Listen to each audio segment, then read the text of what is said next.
Bonjour à tous, Shalom Uvracha.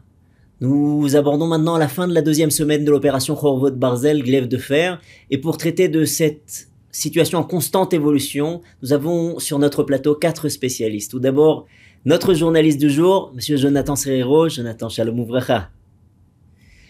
Notre psychobiothérapeute, Madame Joëlle Licha, qui nous exposera la facette psychologique de la situation. Madame Licha, Erev Tov.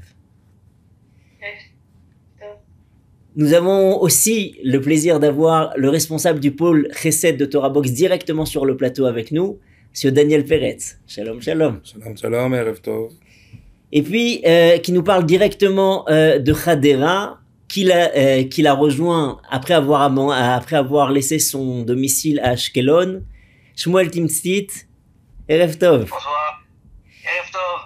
Et enfin, à tout seigneur, tout honneur, Acharon Chaviv, nous avons le plaisir de recevoir parmi nous le Rav Raphaël Sadine, éminent conférencier, penseur, Rosh Kollel, et parmi les orateurs les plus brillants de Torah Box, Rav Raphaël Sadine, Erev Tov. Alors, tout d'abord, je me tourne vers Jonathan qui va nous faire un petit sum-up de la situation actuelle.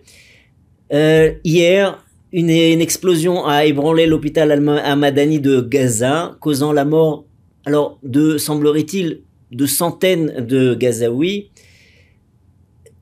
Où en sont les bilans et surtout, qui est l'auteur de ce tir? Parce qu'il semblerait que ça soit loin d'être aussi simple que cela, malgré la condamnation internationale. Il n'est pas du tout évident que ce tir-là provienne d'un missile ou d'une bombe israélienne, mais peut-être que ce serait tout simplement une roquette qui aurait manqué son objectif. Jonathan, qu'est-ce que vous en pensez?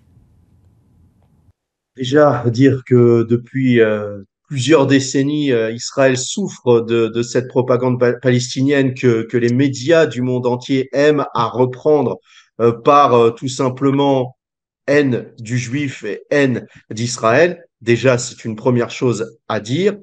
Ensuite, il faut dire qu'aux alentours de 18h57, très précisément, le Hamas et le djihad islamique ont tiré une salve de roquettes en direction des villes du centre d'Israël et de la région aussi d'Ashdod et d'Ashkelon, mais aussi en direction de Haïfa.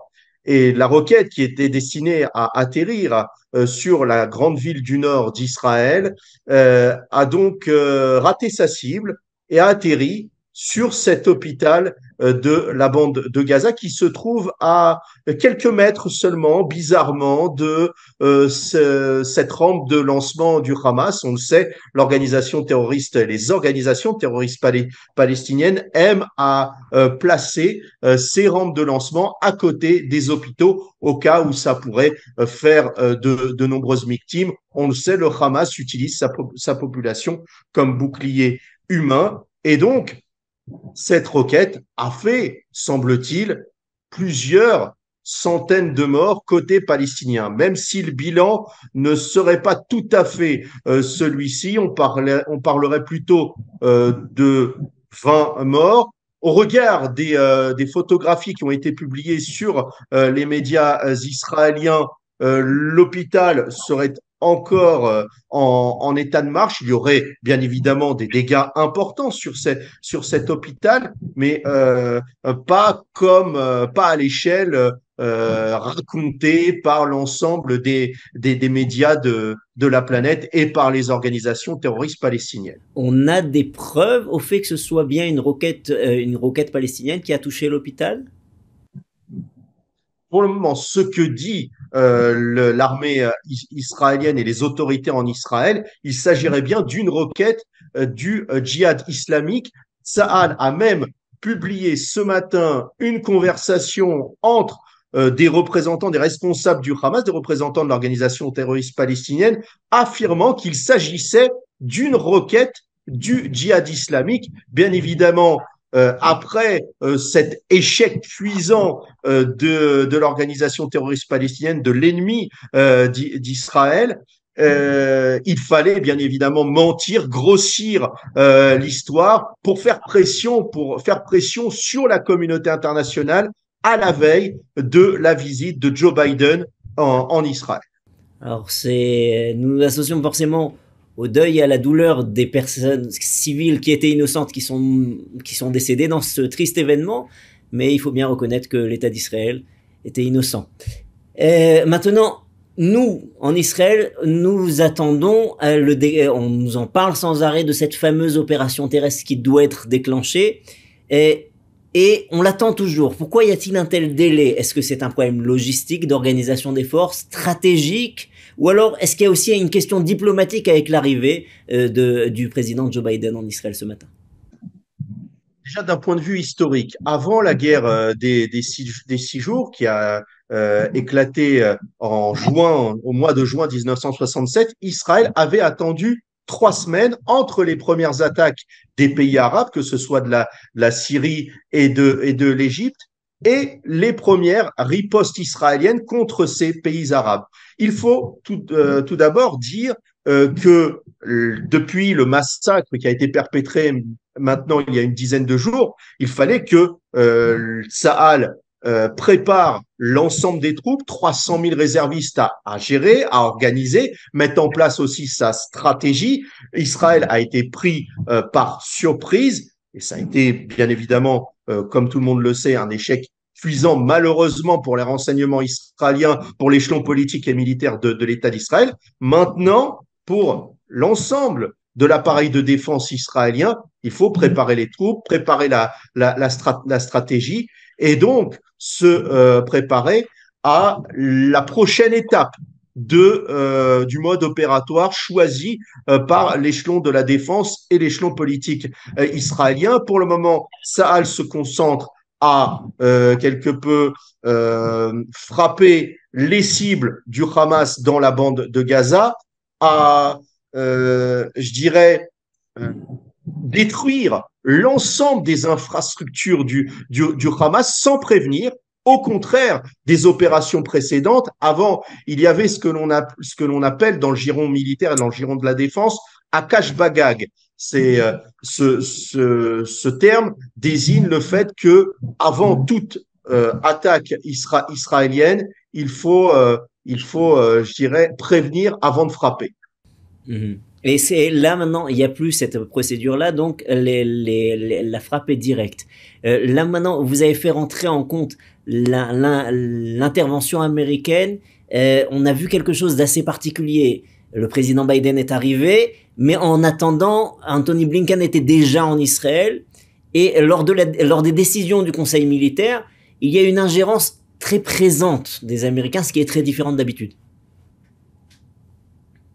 Déjà revenir sur le discours qui a été prononcé il y a de cela quelques minutes par le président des États-Unis, Joe Biden. Joe Biden a été très clair, Israël a le droit de se défendre, les États-Unis défendront et seront aux côtés d'Israël, aideront logistiquement et militairement même Israël, mais il l'a répété, Joe Biden, Israël est un État juif, mais aussi démocratique. Donc, il faut respecter les lois de la guerre. Donc, cela veut dire que Israël n'a pas, je dirais, les coudées franches pour réagir comme il se doit après un tel massacre. Et voir Anthony Blinken ou Joe Biden participer à des réunions du cabinet restreint, cela me semble être adresser un message de faiblesse à l'ensemble du monde et en premier lieu à l'opinion publique israélienne et au peuple juif aussi dans son ensemble qui est menacé dans les communautés de diaspora. Aujourd'hui, l'ensemble des communautés juives de par le monde sont menacées par ce qui se passe ici en Israël. Merci beaucoup, Monsieur Serrero. Alors, je me tourne maintenant vers Madame Lisha. Madame Lisha, regardez, alors que les villes israéliennes sont soumises aux roquettes palestiniennes, les parents, les familles tout entières se précipitent dans les abris. Pour ceux qui habitent dans le sud, ça peut arriver toutes les 10 minutes. Pour ceux qui habitent dans le centre, ça peut arriver une fois par jour, plusieurs fois par jour.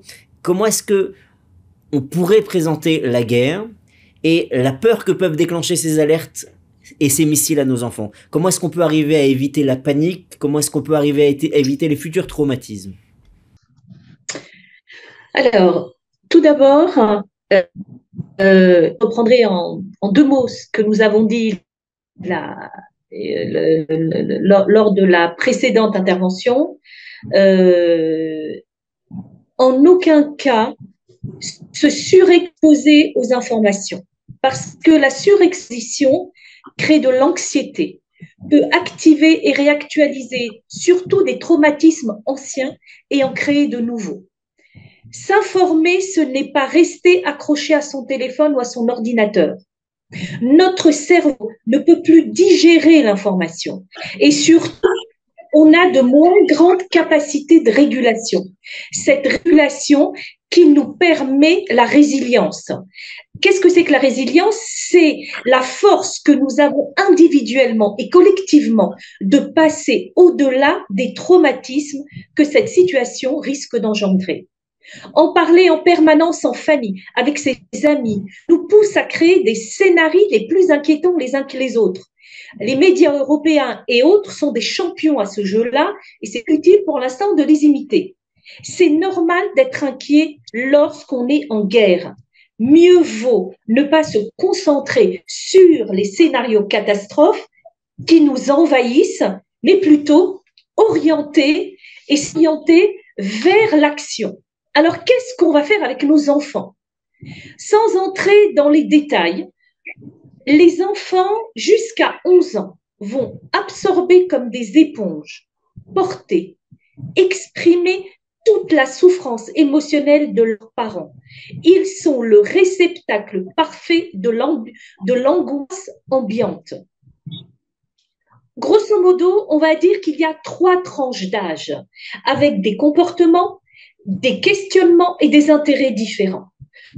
On a de bébés à 5 ans, de 5 ans, 5-6 ans à 11 ans, et à partir de 11-12 ans. La première chose à laquelle tous les professionnels de santé s'accordent, c'est qu'il ne faut pas tenir les enfants à l'écart de la réalité. Et surtout, on ne leur ment pas, on n'invente pas d'histoire. Bien évidemment, il ne s'agit pas d'entrer dans les détails macabres, mais imaginons, ils entendent parler de Mechablim. On est en train de chercher des Mechablim. Les petits, la première question qu'ils posent, mais qu'est-ce qu'ils ont fait? J'ai entendu aujourd'hui une patiente avoir raconté à son fils, eh bien, ils sont en train de chercher des chats qui... Et son enfant l'a regardé en l'air de dire, il a 2 ans et demi, l'air de dire, mais tu te fous de moi. En fait, il faut expliquer, avec des mots simples, il y a des gens méchants, des gens qui nous en veulent, des gens qui veulent nous faire du mal. La police et l'armée les recherchent, ils sont là pour nous préserver. C'est pas nécessaire d'aller beaucoup plus loin. Et là, on va profiter pour parler de la protection d'Hachem, pour utiliser tous les mots positifs, pour amplifier le Emouna et le Bitachon. Le miklat, cette chambre de protection, c'est une source de stress immense pour la plupart des enfants. Or, en fait, le miklat, c'est en fait un lieu de sécurité. Maintenant, il faut quand même voir, les enfants ne sont surtout pas dupes lorsqu'ils voient les parents, les voisins courir, proches de la panique, angoissés, les visages crispés, voire terrifiés. Bien sûr, c'est humain, mais c'est important que l'enfant se rende compte qu'on est en train d'arriver dans le lieu le plus sécurisé de la maison, de l'immeuble. Et que ses parents aussi y sont. C'est important de ne pas hésiter à chanter les Tehillim avec toute la joie qu'on peut mettre. C'est important qu'une partie des adultes s'occupe des enfants, joue avec eux. Le miklat est un lieu sécurisant et de protection. Et c'est ce que les enfants doivent ressentir. C'est très, très difficile et je le reconnais. Et j'ai été la première à montrer un visage souriant, un visage relaxant à nos petits-enfants. Et je ne jette pas la pierre à ceux qui n'y arrivent pas. Mais on peut s'organiser, on peut s'entraider. Le père, la mère, les frères, les sœurs qui sont grands, la famille qui est grande, qui est présente, les voisins, faisons tous cet effort. Et en fait, ce que nous voyons, c'est que selon chaque âge, il est important d'apporter une réponse adaptée à la maturité émotionnelle des enfants. Les petits du GAN, par exemple, eux sont surtout intrigués par la mort. Ils ne la comprennent pas. Alors on valide que ça existe. Oui, la mort, ça existe. Mais qu'est-ce que ça veut dire? Eh bien, ça veut simplement dire que la personne remonte chez Hachem, qui est au ciel, qui est dans le Shamaïm. Ça suffit aux petits-enfants. Ça leur suffit et ça les rassure. Les enfants qui sont un peu plus grands, les enfants du primaire, eux, discutent entre eux. Et souvent, très souvent, ils ont des questions qu'ils n'osent pas poser. La pire des choses, c'est de ne pas vouloir en parler en les éludant. Il faut absolument éviter, bien évidemment, de dire des détails. C'est inutile de leur montrer des images, c'est inutile de montrer des films. Mais on doit écouter, valider et s'assurer de la provenance des informations pour rectifier le cas échéant et répondre aux questions avec le plus de calme dont on pourrait être capable. L'adolescent, alors c'est une autre paire de manches. C'est un adulte en devenir. C'est très compliqué et je le conçois. De leur faire obéir, de leur faire accepter, de réduire tout ce qui peut être réseau ou tout ce qui peut être image. Mais c'est là que le plus important, on doit garder le contact avec nos adolescents. Ce n'est ni le moment des disputes, ni le moment de la morale. C'est important qu'ils sachent que ses parents sont là, qu'ils le soutiennent même s'ils voient les choses différemment d'eux. Quelles que soient les questions qu'ils posent, c'est très important de l'encourager, de l'accompagner, vers des choses actives, qu'il fasse des choses, d'être présent avec lui. C'est important, et je reprends, d'écouter, de valider, de répondre aux questions. C'est essentiel pour lui. Alors, bien évidemment, je ne fais que survoler le sujet qui est bien plus vaste et nécessite beaucoup plus de temps. Mais c'est important de prier ensemble, de chanter ensemble, de faire de la musique ensemble, de jouer ensemble, de dessiner nos enfants, de leur faire parler sur les dessins, d'utiliser même de la pâte à modeler, de la pâte à sel, de la poterie. Ça permet de libérer les tensions. Et aujourd'hui, c'est ce dont nos enfants ont le plus besoin. Merci beaucoup, beaucoup, Madame Lisha. Je me tourne maintenant vers Shmuel Timesti. Donc, vous habitez Ashkelon et vous avez dû quitter votre logement suite au bombardement incessant. Est-ce que vous voudriez partager avec nous votre expérience? Bah écoutez, en fait, à partir de samedi matin, on a eu des roquettes incessantes qui sont tombées sur Ashkelon. Étant dans une maison sans chambre de guerre, c'était un petit peu difficile à gérer par rapport au stress. Comme disait Madame Lisha, avec un Miklat, tu dois être sécurisé. Nous, on n'en avait pas. Donc, on était toujours en train de courir dans le couloir au milieu de la maison pour pouvoir se protéger. Et puis, Baruch Hashem, j'ai tous les âges à la maison, de 5 à 17 ans. Donc, c'est très compliqué à gérer. Et on a eu beaucoup de stress, beaucoup de difficultés à leur faire comprendre l'urgence. Et à partir du moment où les roquettes sont tombées juste à côté de la maison, une à gauche de la maison, une à droite 2 jours après, où ça a touché le Dirat Gan en bas, ça a explosé les fenêtres, on a décidé de quitter la maison. Et donc c'était très compliqué. Donc vous avez été accueilli à Natania. C'est pas être accueilli, on a été sauvés en fait. On est venu nous chercher, on nous a obligés de partir à Natania. On nous a trouvé un appartement qui était vide. On a réussi, les gens en fait qui nous ont aidés, ils ont réussi à trouver dans un appartement vide en 2 heures de temps. Ils ont trouvé un frigo, un four à micro-ondes, des matelas, des couvertures, des draps. Ils nous ont amené de la nourriture. Le lendemain soir, ils sont venus avec 3 sacs de nourriture, avec des jouets pour les enfants, une solidarité extraordinaire. Et ça a été un moment vraiment absolument incroyable. On devait recevoir aussi de l'aide de Torah Box, puisque on a été le relais avec Torah Box pour aider les familles d'Ashkelon, puisque beaucoup de familles n'ont pas pu partir d'Ashkelon. Avant que je parte, on avait été en contact avec Jonathan, et ils ont emmené 70 sacs de nourriture à Ashkelon. Et grâce à Dieu, ils ont été tous distribuer. On espère refaire encore la même activité, l'action Bezrat Hashem la semaine prochaine. Et c'est une solidarité extraordinaire, Baruch Hashem, de voir le cœur du peuple d'Israël dans ces moments-là.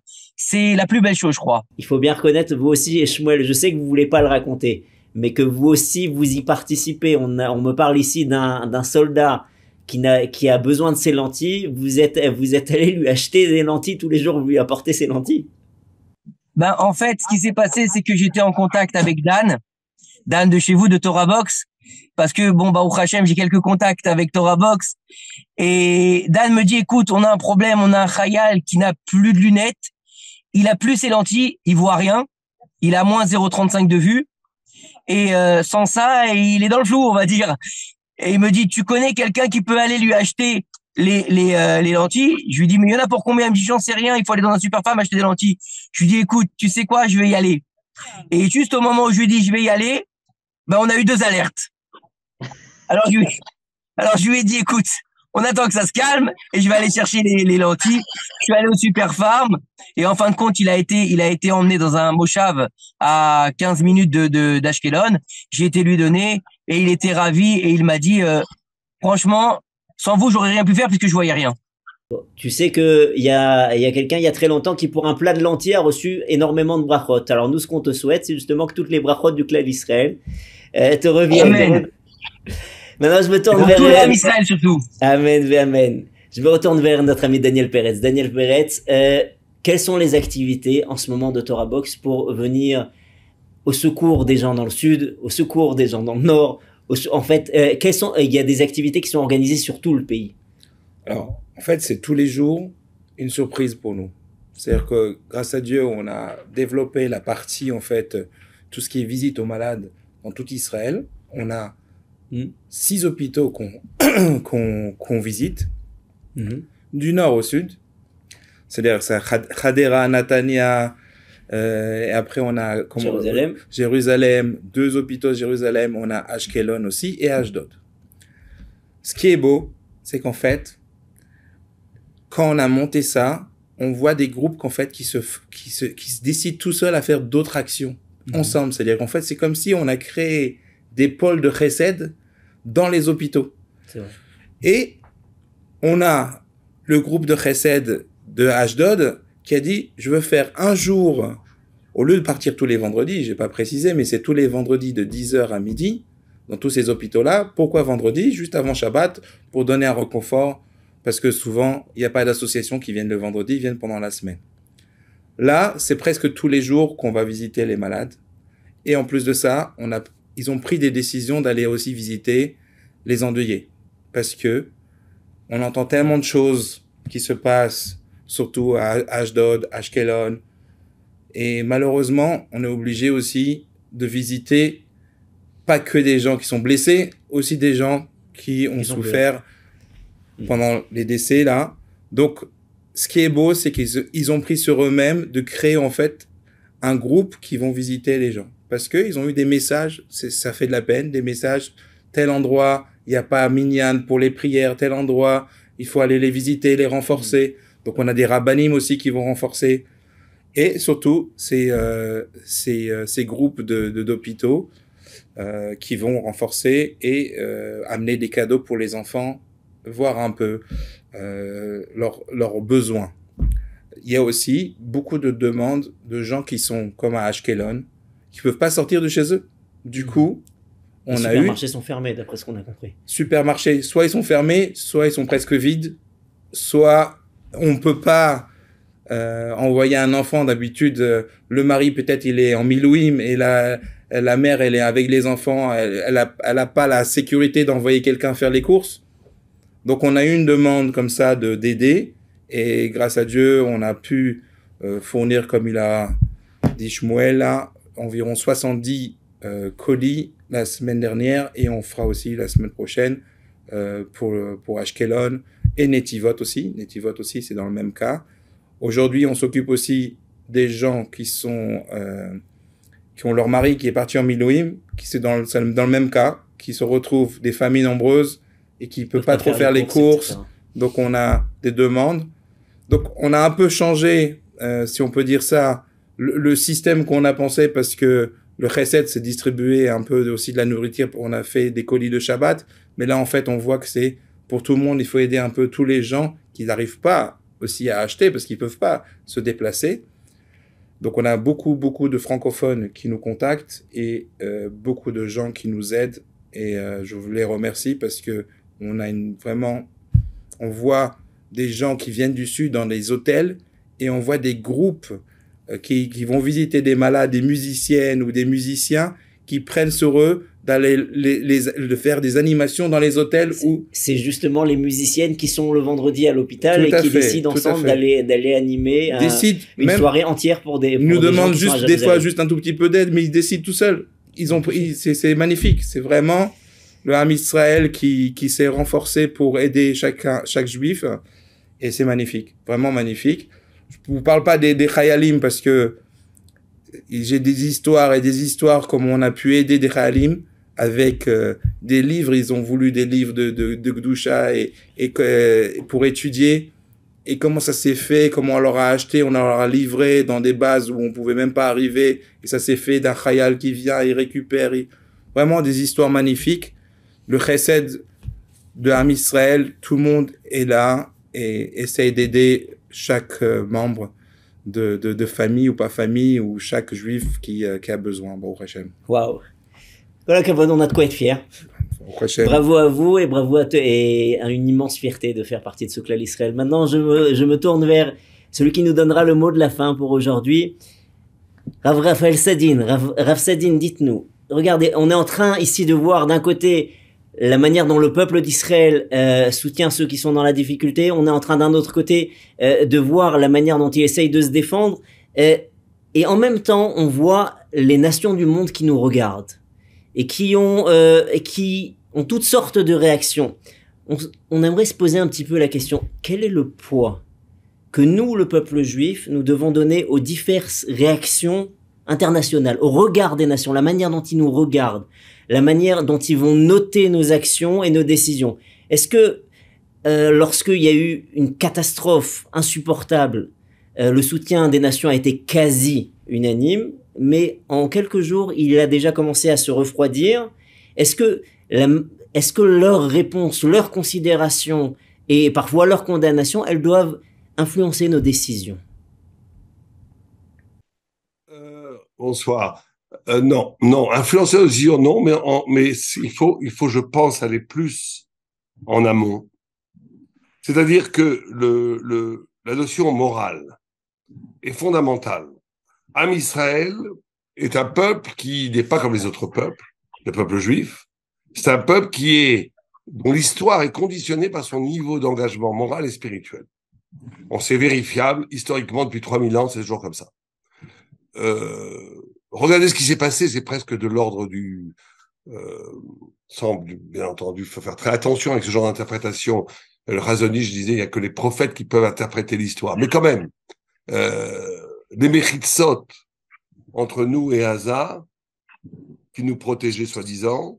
Une barrière qui était censée être infranchissable, oui. Voilà. Or, ça nous renvoie, chaque fois d'un point de vue symbolique bientôt, bien sûr, à nos propres Mechitzot. Il y avait une grande critique en Israël des Mechitzot dans les synagogues, par exemple. Il y a aussi, certains ont voulu détruire les Mechitzot dans les synagogues. Tout ce qui sépare le côté des hommes du côté des femmes. Qui nous éloignait de nos frères. Shabbat, ça a été de façon incroyable.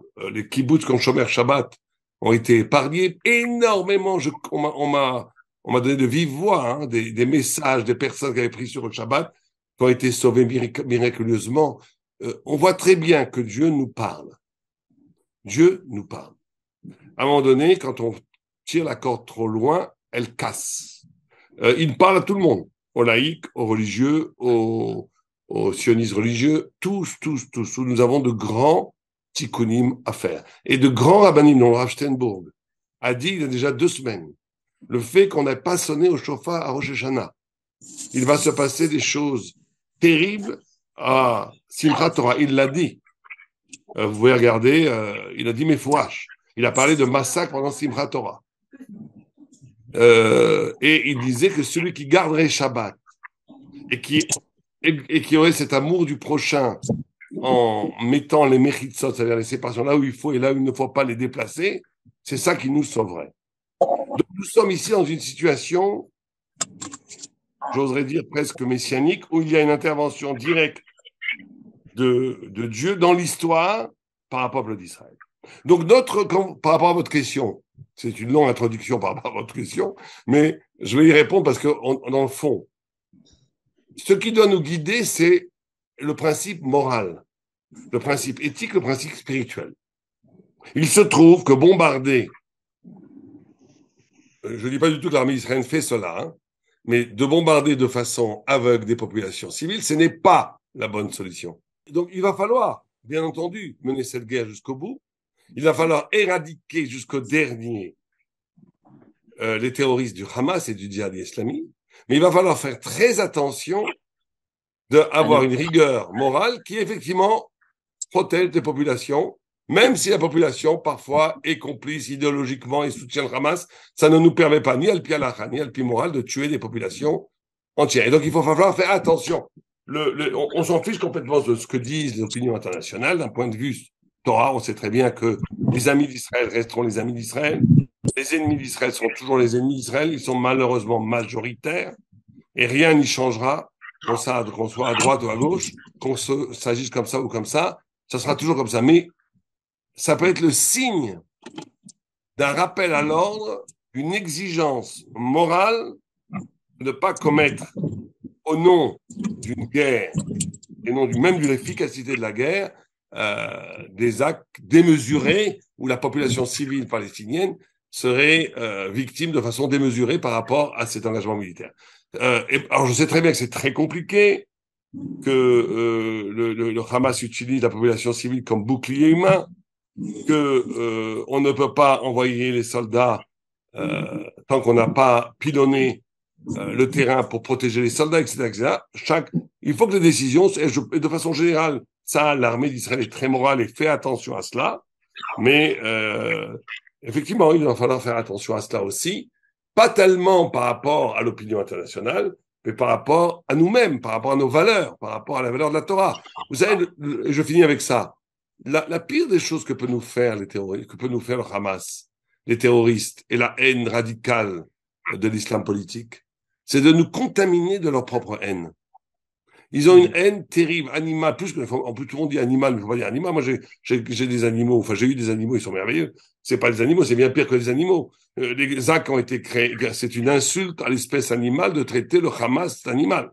C'est pas des animaux, c'est bien pire que des animaux. Mais leur haine est tellement virulente que, de façon naturelle, nous tous, nous éprouvons en réaction une haine et qui peut tomber sur toute une population, sur tout le monde. C'est pas bon. On doit être, et d'abord la haine, c'est pas pour nous, implacable au niveau de la lutte contre les terroristes. Jusqu'au dernier, il faut les éliminer.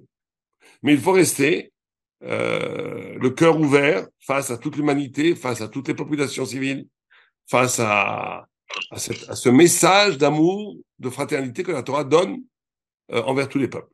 Et donc ça, il faut faire très attention de ne pas tomber dans ces pièges d'un nationalisme, d'un racisme ou d'une vengeance qui serait... Il faut une vengeance, les Kama Bagoïm, une vengeance contre ceux qui nous ont attaqués, pas une vengeance égotique, comme on dirait vengeance en français, qui serait une pure vengeance émotionnelle, qui n'a aucun rapport avec l'élection et la dignité de la spiritualité thoraïque que l'on trouve dans la Torah.